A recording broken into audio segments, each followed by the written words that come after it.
Hello and welcome to my channel. My name is Talina and today we are filming my November wrap-up. This video snuck up on me. I was laying in bed this morning planning out all the things that I wanted to do, and I wanted to like pre-film for December. I wanted to get crazy ahead, and I was like thinking up till January, and then I was like, wait a minute, what is today's date? And today is the second to last day of November, and I was like, stop thinking ahead. I gotta film for this one. So anyways, that's all to say that December snuck up on me. Cannot believe it's about to be December. It's my favorite month of the year. It's my birthday, it's Christmas, my whole family's birthday. So I've got a lot going on. That's why I wanted to pre-film, so I had everything ready. But focusing on November, I had an extremely good reading month. For quite some months on my channel, I've been talking about the reading slump I went through during the summer. I mean, like, I read a decent amount of books during the summer, but like August was barren. I just found myself not wanting to read. However, fall time is peak reading time for me, and this month, my will to live came back to me. I've had quite a bit of time off of work, and that's why. So let's see, I read 14 books in the month of November, and like October, I also read almost that many. So like, I feel like I've been back to back to back reading, which feels so good, like wanting to read. It's been amazing. Also, side note, is most of these books I read in a day. Each. So we'll get into that. But yeah, I had a really good reading month, and I just love this time of year because my want to read comes back and I just feel so revived. But let's get right into all the books that I read. I, of course, as always, have this little guy with me.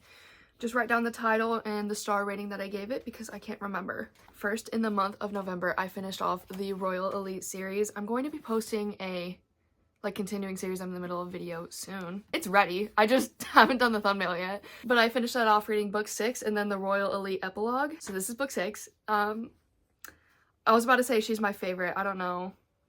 Because I think Aiden's a close, oh, is he first or second? I think he has to be first. He had 3 books to himself and we learned so much about him and he's such a sweetie at heart. But Cole, oh, I was so interested in him the entire series. I wanted this book so bad, and it did not disappoint me. I gave this book 5 stars.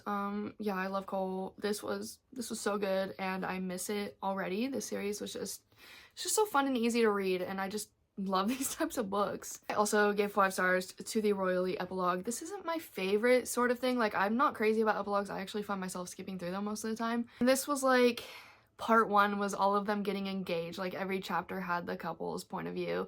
Part 2 was them getting married. Part 3 was the children and everything. And like, it's not my favorite, but I still gave it 5 stars because I love these characters, and I did love going back to the earlier couples because it had been a while since I've read those books. So yeah, I just gave it 5 stars to finish off the series. And then I read Miss Caitlin Taylor's new release, Graves and Griggs, A Very Bloody Christmas. I also gave this 5 stars. This is like a crossover between her 2 books.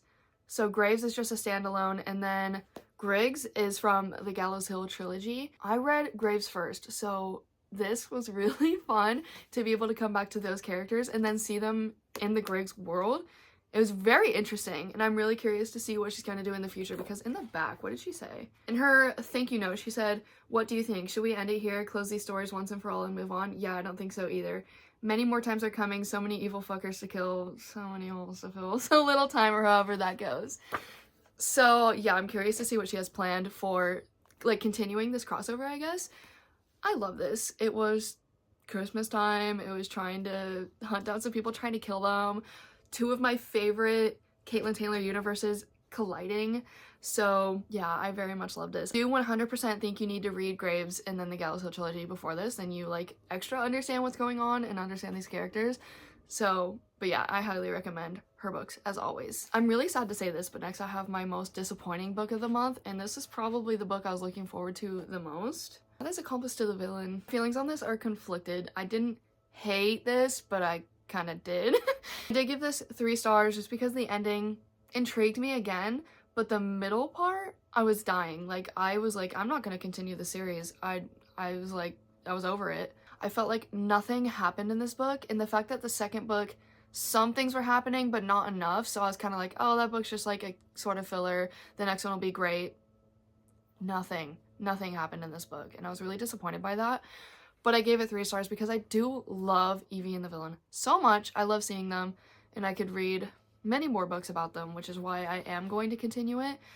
but this was a struggle for me to get to. This one took me definitely the longest amount of time to read this month. Next up, I read Chasing the Wild, which is one of my book clubs of the month. I haven't had our meeting for this yet. It's next week, actually. Day before my birthday! Look at this art, and then the edges are so cute. This is a cowboy romance, ex-boyfriend's daddy. Oh my god, this is so good. This is extremely spicy, so like be aware of that. Like I love spice, but like this was spice on spice on spice on spice on spice. And like sometimes for me it gets to a point where I'm like, okay, where's the plot? This had a little bit of plot. I could have done with more plot, to be honest. But it was still a decent read. I gave it 3 stars. I'm curious to see what all the girls think at book club. I think the general consensus is going to be like 2 to 3 stars, to be honest. But I mean, like, it's really cute. The cover is really cute. Edges are super cute. I'm going to keep it. But I don't think I'm going to continue the series. Next up, I read The Fabric of Our Souls by K.M. Mornova.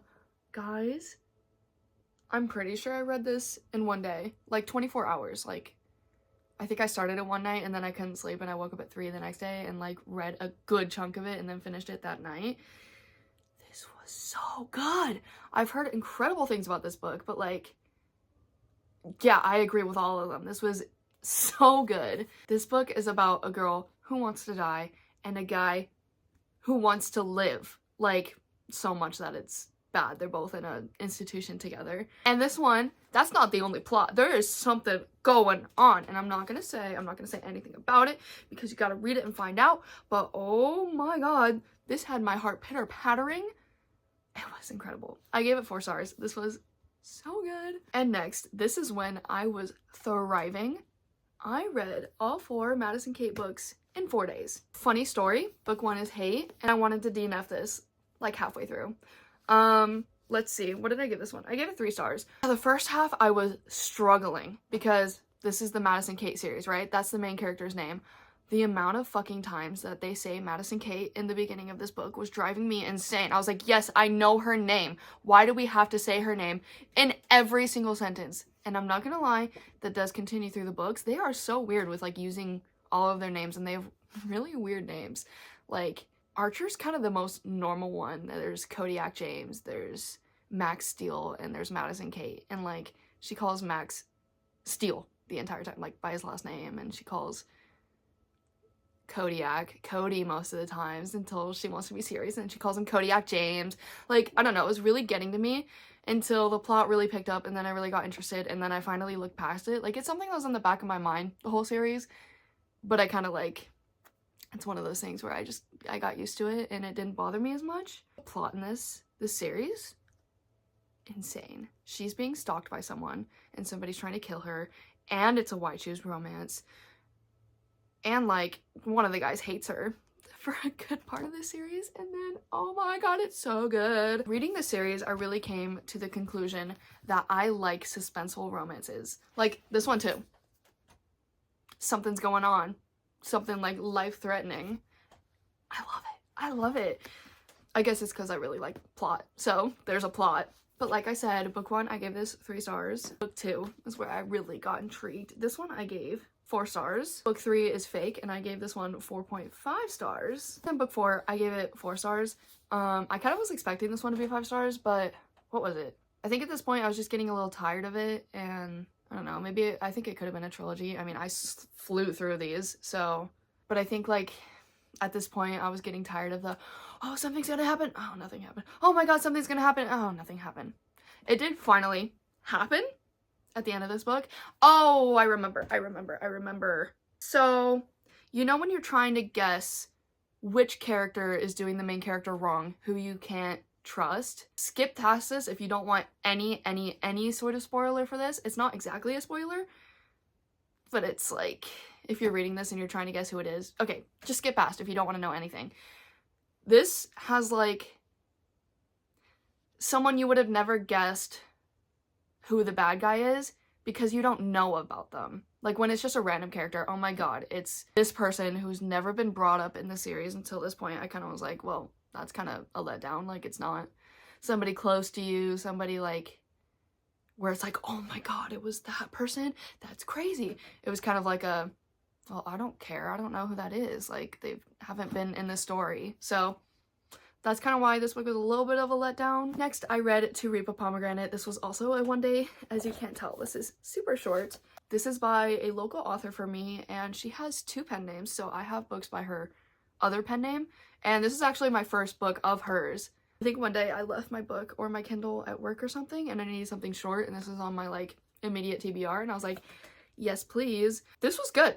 It was solid. I gave it 3 stars. I can't find myself rating something really short higher. It's just hard to get connected to the characters. Like this one, I was reading it, I was like, oh, the plot is good, I'm intrigued, but I'm not like connected to the characters just because it's so short, which isn't a bad thing. But yeah, I gave it 3 stars for my enjoyment. This is like a Hades and Persephone's reimagining, but she stayed true to the actual mythology of Hades being an evil man.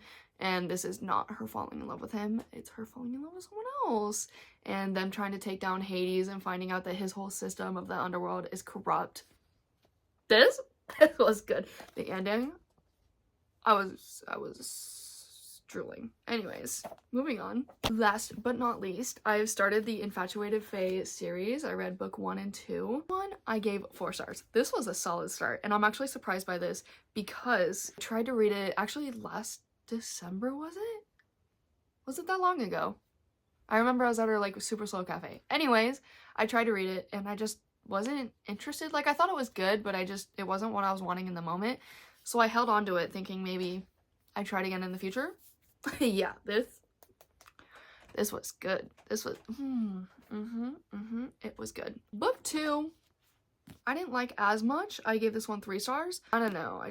I felt like it was a lot of backstory, which I enjoyed. Like you get to know more, and more things make sense. This one just started to fall a little flat for me. I enjoyed the background a lot, but I found the current moments to kind of just be boring. I kind of was like, okay, when are we moving on? And then like the ending, I was just kind of reading it just to finish it. So I'm interested to see how book 3 makes me feel. I'm currently reading that. And honorable mention, I will probably finish that today or tomorrow. So sorry I won't be in a wrap up, but anyways, those are all the books that I read in November. I had such a good reading month, and I really hope that continues into December. Let me know if you've read any outstanding books this month, and I will see you in my next videos.